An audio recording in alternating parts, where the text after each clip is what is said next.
Welcome back. Thank you for staying with us. The government of St. Lucia has indicated that hundreds of St. Lucians have registered to assist with housing Vincentian evacuees displaced by the eruptions of La Soufre volcano. The government's senior communications officer says St. Lucians are answering the call for assistance. La Soufre volcano, inactive since 1979, erupted on the 9th of April 2021. Further eruptions are expected in the coming weeks, and some experts believe that the growing humanitarian crisis will last months. St. Vincent and the Grenadines is home to just over 110,000 people, thousands of whom are currently living in shelters. Some shelters lack basic services, and access to clean water is a growing issue. St. Lucia is playing its part to alleviate the humanitarian crisis. Part of its response efforts is a home registration program that allows local homeowners to provide shelter to Vincentian evacuees. The government's senior communications officer, Nicole McDonald, says so far, hundreds of St. Lucian citizens have indicated a willingness to open up their homes to those in need. It was the Prime Minister's idea from the beginning to start a home registration where St. Lucians who are willing and able to provide that support for any potential evacuees could actually happen.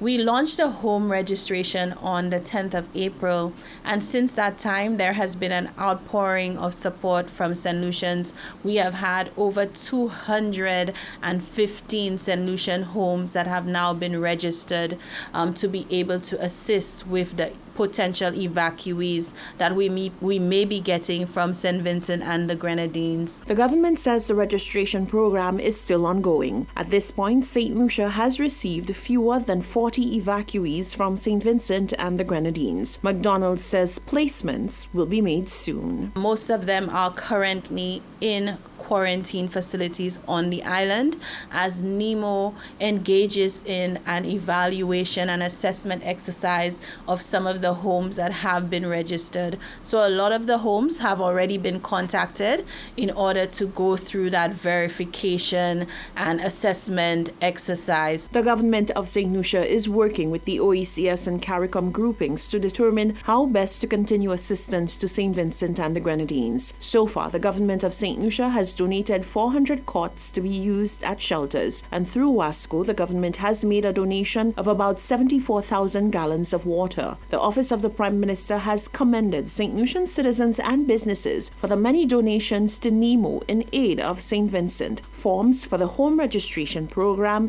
can be accessed at the government website at govt.lc.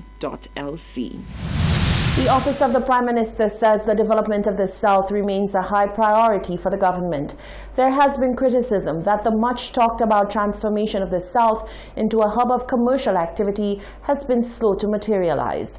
The Office of the Prime Minister says, all things considered, steady progress is being made.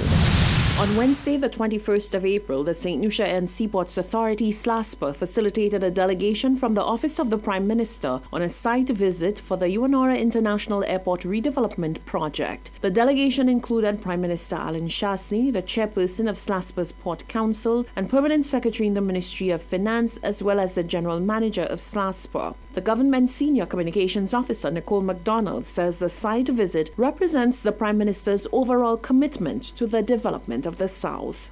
As St. Lucians know by now, the government has some major plans to continue to develop the south of the island, and the Prime Minister has been very close to projects in the south of the island. Among those projects has been the Uanora International Airport and the southern port for Vieux Fort as well. So on Wednesday this week, the Prime Minister visited both sites. The Prime Minister was on site on Wednesday afternoon for a visit to the airport with SLASPA officials. The project is moving along very nicely.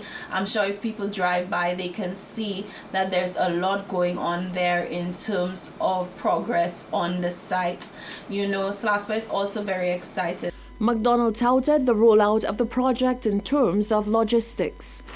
The great thing about the project is because of the site we've chosen, it allows the construction to go on and for the airport to still function in a way that allows us to keep our economy open. So this is part of the foresight of this government in terms of projects, that we don't do projects in a disruptive way.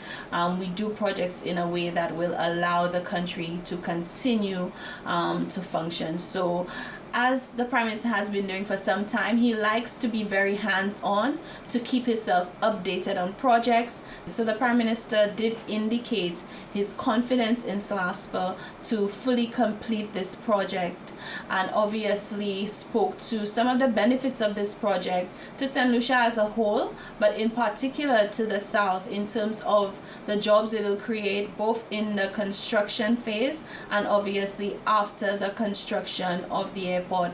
While the government touts its commitment and devotion to the South, the opposition cautions residents to believe only what they see and not allow themselves to be swayed by grandiose plans and promises. Minister for Health Mary Isaac has thanked the general public for helping to manage the number of new COVID infections. She notes that over the last few weeks, there has been a steady decline in the number of new COVID-19 cases since the upsurge in January and February. After COVID-19 protocols were relaxed for the Christmas season, St. Lucia's infection numbers skyrocketed on an almost daily basis.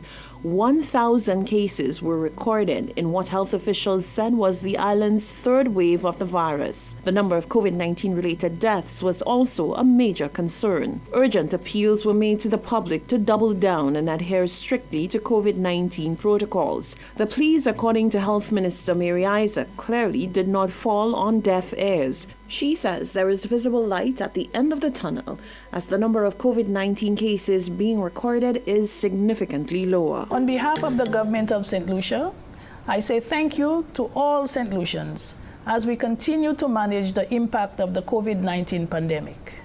Over the last few weeks, we have seen a steady decline in our number of new COVID-19 cases since the upsurge we saw in January and February. This is due to your support to the efforts of the Ministry of Health and Wellness and the government of St. Lucia by observing the protocols, washing our hands, wearing our mask, and social distancing. The road to get here has not been an easy one.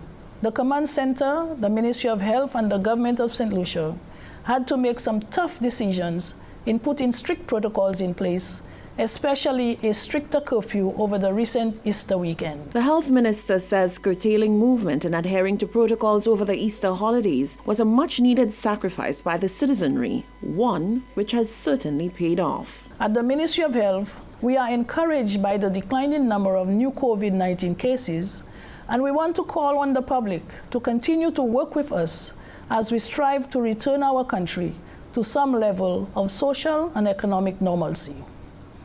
Our goal is to get our nation's active COVID-19 cases to under 50, and we know we can decrease it even further with your help. This will allow us to reopen more sectors that have been affected by the implementation of the needed public health measures.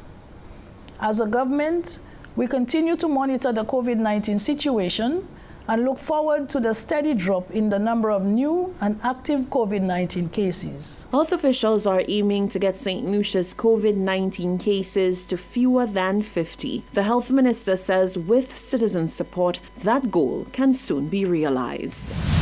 While the world triumphed over the verdict of Derek Chauvin this week for the death of African-American George Floyd, the interim chairman of the St. Lucia chapter of the Black Lives Matter movement is applauding St. Lucians for continuing to stand in solidarity with those suffering in the U.S. from police brutality.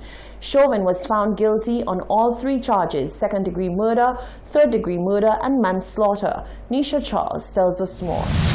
The guilty verdict handed down to former police officer Derek Chauvin in the matter involving African-American George Floyd is bringing hope to St. Lucians that they too will someday receive justice for those whose rights have been infringed upon and have lost their lives due to police brutality and racism. Interim chairman of the Black Lives Matter St. Lucia chapter, Peter Ras Iper Isaac, says that he is proud of those who stood and fought for swift justice for Floyd and for those who continue to fight for those persecuted in St. Lucia. We stood up in solidarity with our brothers and sisters in America, and also for our brothers and sisters in St. Lucia who have been through certain experiences and certain injustices have happened to them as a result of brute force. As you know, Shaka Dunn was one of them, the Charlie Boo, and there are many others.